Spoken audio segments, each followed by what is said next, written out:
This is going to be a quick introduction. As much as I love Conrad, he likes to keep it brief and concise and to the point. Conrad is the president of SOMA, which is the Society of Open-Minded Atheists and Agnostics at the University of Kansas. He ran the Reason Fest event in 2011, which was a very fun event. It got some media and a lot of attention, and maybe a little bit more that we'll maybe talk about later tonight. And he is one of our board members. He's actually the treasurer of the Secular Student Alliance Board of Directors right now. He's going to come up here and talk to you about growing your group by expanding your events. So come on up, Conrad, and you can take it away.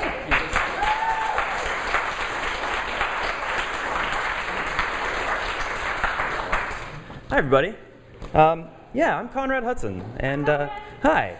I'm the president of the Society of Open-Minded Atheists and Agnostics. Here's us at the beginning of last year, and it was amazing, and it was so much bigger than we had been before, and it's so much bigger than that now. And I've been really encouraged by the momentum that we have, and I attribute a lot of that to us expanding the breadth and scope of our events list. And so that's what I'd like to present for you today, some strategies on how to expand that events list and why I think that's vital to growing your group. Some of you may have seen previously on the schedule that it was sustainability. That is a huge passion of mine, and the reason is because we're an old group. We started in 1999, and we did really well, and we even won an SSA Best Affiliate Award. And then we had a really charismatic leader leave, and we almost died. And we got down to a point where we had less people attending our election than officer positions that were open. So we've been extremely lucky to grow back up into what I think is a really great and ambitious group. But I don't ever want to see that happen again. And growing your group is a way to keep that from happening. Do awesome things. You'll attract awesome people. We did some awesome things this year. Like she said, we did Reason Fest, which was really incredible. We ended up having attendance of upwards of 700 people. We've done Darwin Day. We've been really aggressive in advertising. And it's a big part of recruitment.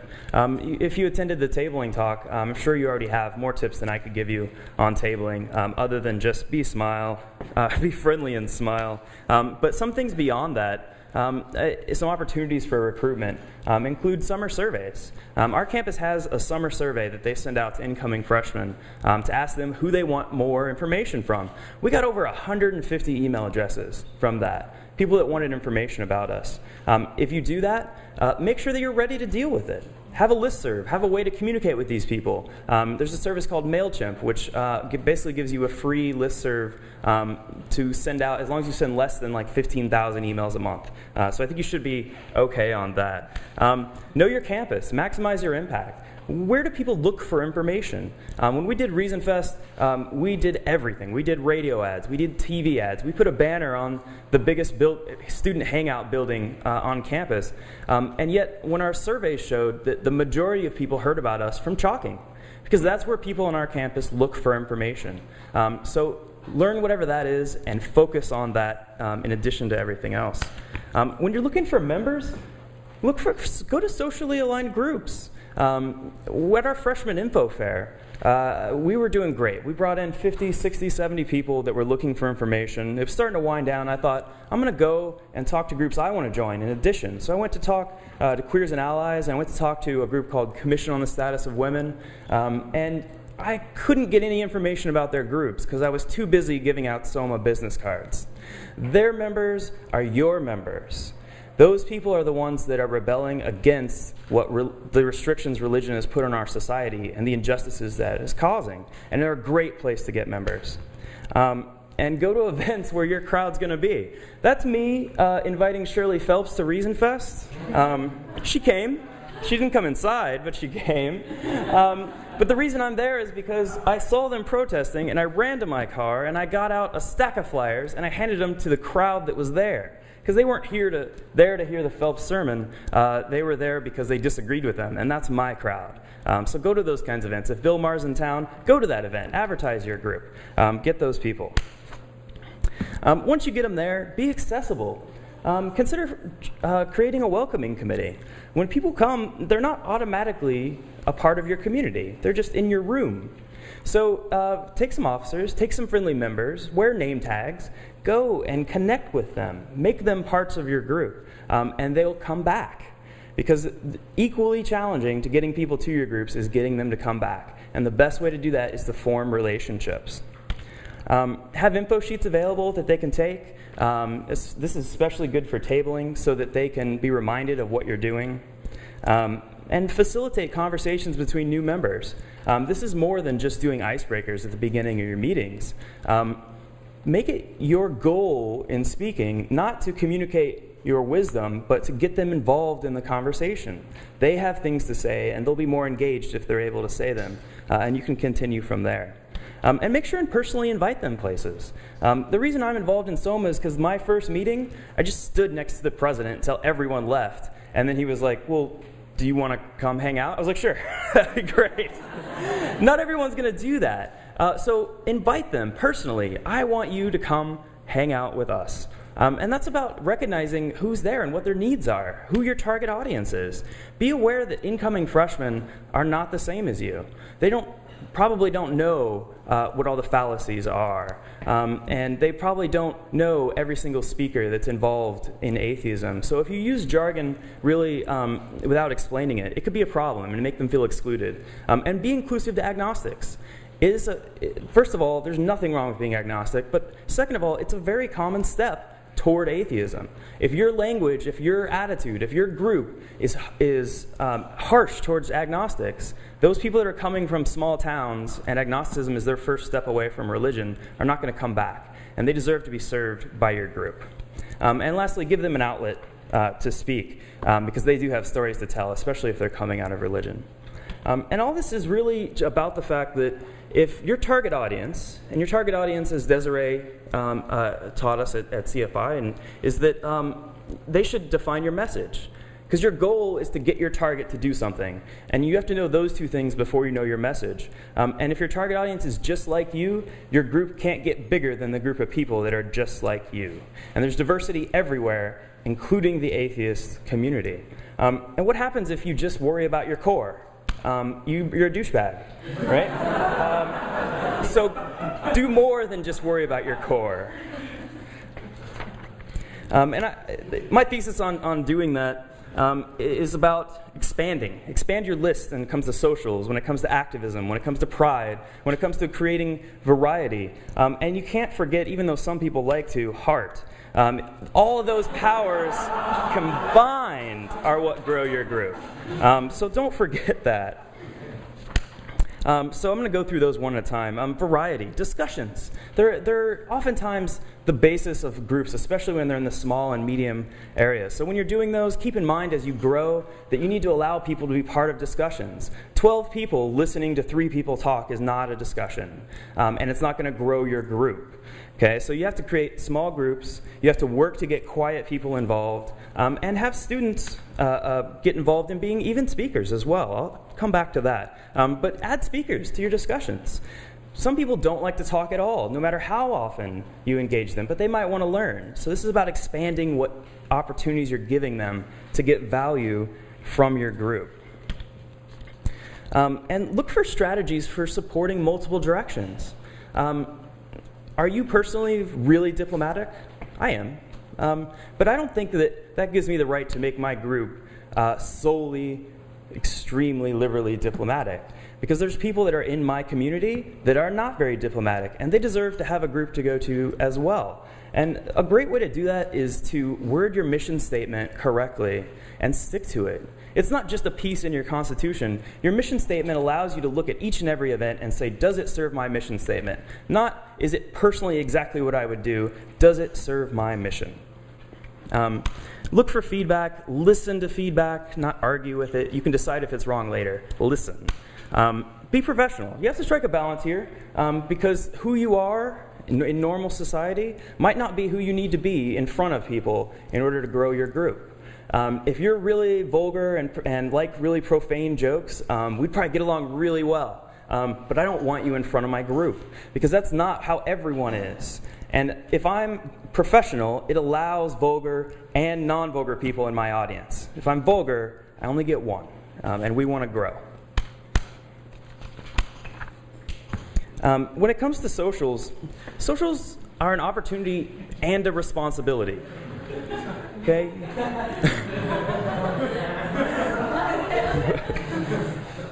we're more than just an issue group. We're not just a group that's trying to, for example, save the swampland. We're also a group of people who have been marginalized in society, who've been pushed to the edges, who have suffered discrimination. And because of that, they need more than just education and opportunities to get involved. They also need places to make friends. And so I think it's really important to focus on creating that community. Have set up socials after meetings. Have a place for people to go, even if they didn't make the meeting, where they know where to go. And consider weekly hangouts.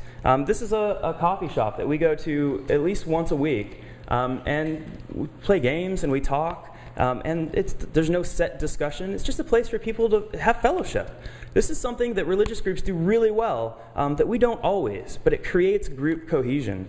And we ended up creating a really great bond with the owner. We helped them remodel. You can see behind us, we can actually write on those walls. So the first thing that those walls had on them was "Atheists meet here on Thursdays." And now it's expanded quite a bit, including our epic Cthulhu drawings. But it worked out great, and we ended up having a lot of connections with them. Don't underestimate parties.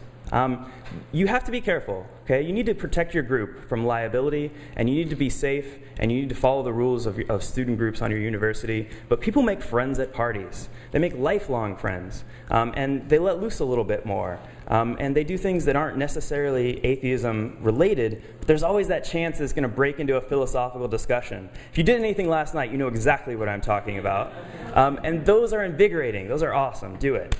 And strike a balance on that, especially if you're using pubs to avoid any liability, is that if your group is an undergrad group, keep in mind, even if you're 21, a lot of your group isn't. So never forget that. And take pictures. Be proud. But take them early. Take them early in the night. As the night wears on, take less pictures. Put your camera away.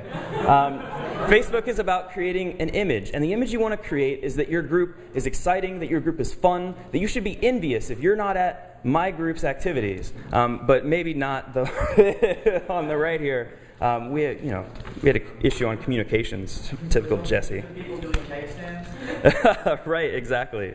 Encourage subgroups to get involved. We have tons of subgroups that came out of SOMA. They're not necessarily administered by us, but they came from our group. And so we publicize them to let people know that they can create these kinds of connections when they come to our group. And in general, just organize your community. We actually ended up creating a community organizer position. And he got so busy last year that I created a whole community organization committee that he's now the chair of. And so that he doesn't have to be at every single event, which was completely overloading him. He does such an amazing job at creating community that now we have a chance to engage more students in running events for the rest of the community. And take groups to neighboring places. Not only does this expand the number of things you can do, you take advantage of other groups' events, but there might be somebody in your town that's been traveling one town over every week to go to an atheist club because they don't even know you exist. So if you go, represent your group so people know that you're there, connect with the groups around you, and you'll be able to do more. Heart, I think, is important. And charity and volunteer work is important. It just is, right? Do I need to say anything more than that? It's good. It's good to do good.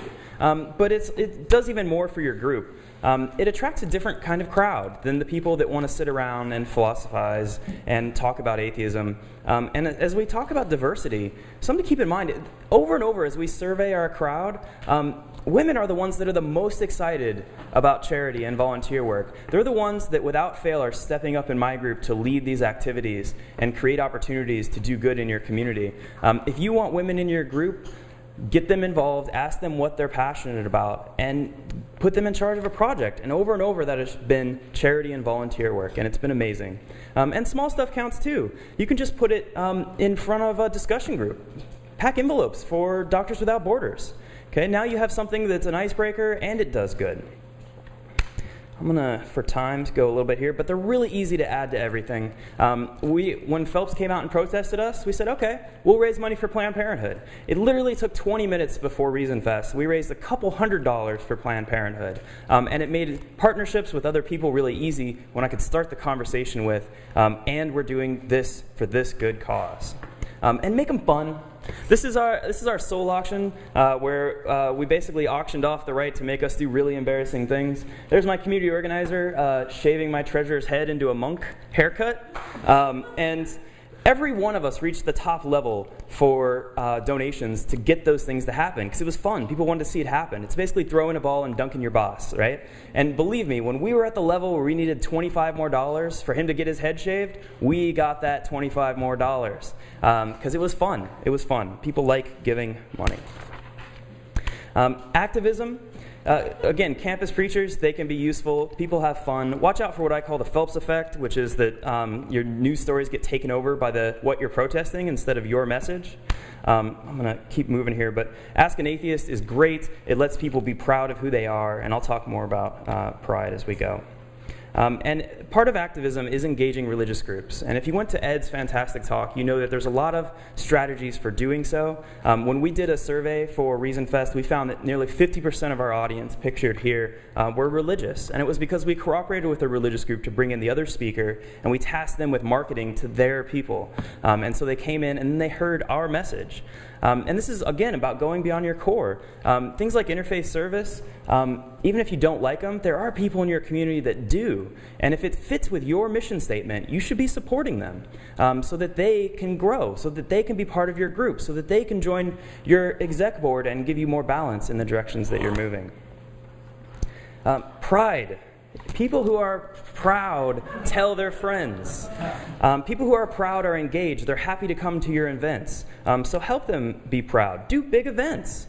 Especially these kind of local student-run conventions like Reason Fest. As JT is so fond of talking about, it gets rid of the class barrier for who gets to have the experience of having a convention, which any of you that have been are great, but not everyone can travel to TAM. Not everyone has the money to attend AHA. Do something like that for your group that fits in size and is appropriate, and people will be proud to be involved. They're the group that did Rapture Day. They're the group that did Skepticon. They'll be proud. They'll tell their friends. More people will want to be in the group that is proud to do these kinds of things. Form press relationships. When people see themselves represented positively in the press, they're more comfortable being themselves. And to do that, you need to be involved so that message is positive instead of negative. So act as representatives, send press releases, build relationships, and just general brag. Be proud of your members. If they're doing their own efforts, for example, one of our members won Project Reason of Sam Harris. I don't think we've ever gone a meeting without mentioning it to new members. One of our members started Atheism Resource, which is one of the fastest growing atheism websites right now. We publicize it like crazy. We put his cards out on our tables.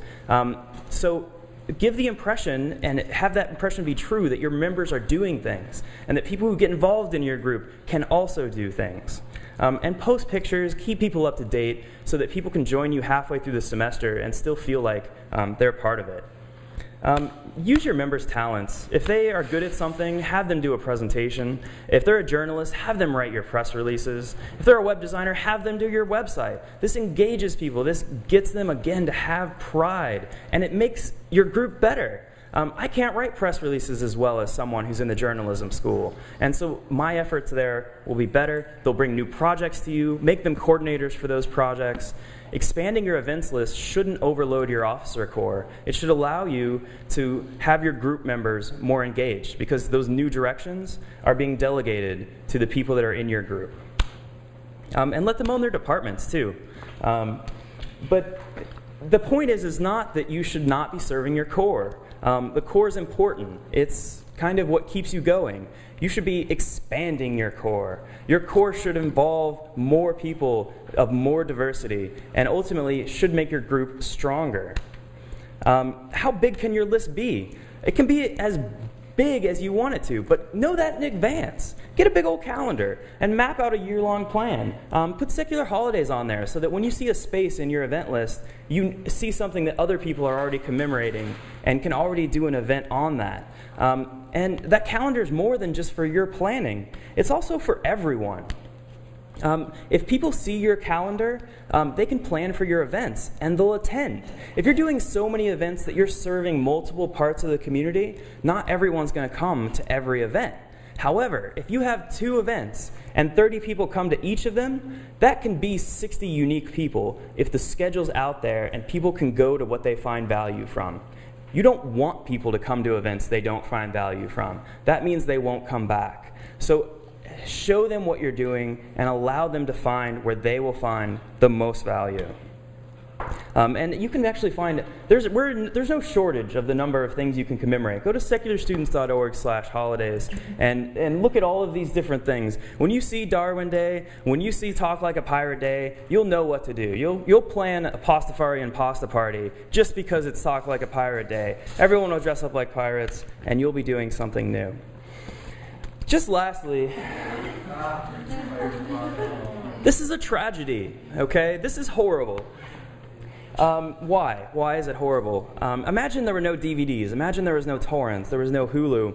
And you could just tell people that there was once this great show. And you tried to explain the difference between a trick and an illusion, but you couldn't quite get the tone just right.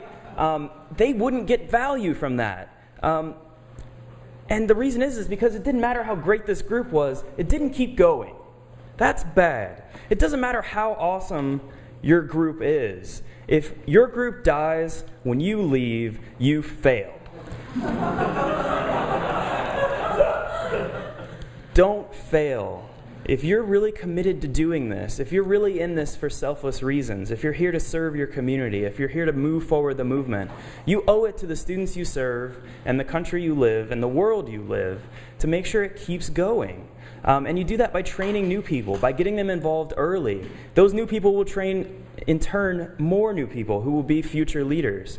And even if you are in this for selfish reasons, or even if you are egotistic, this is your legacy, okay?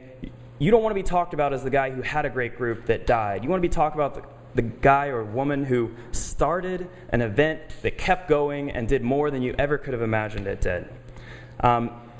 You can do this, guys. When I came here last year, our events list was basically discussions. That's basically what it was. And then a group from Oregon, the Alliance of Happy Atheists, read a list of what they did last year. And they needed the list because there were so many. And that really inspired me. It inspired me to have my own list. I wanted to come back. I wanted to give that to my community.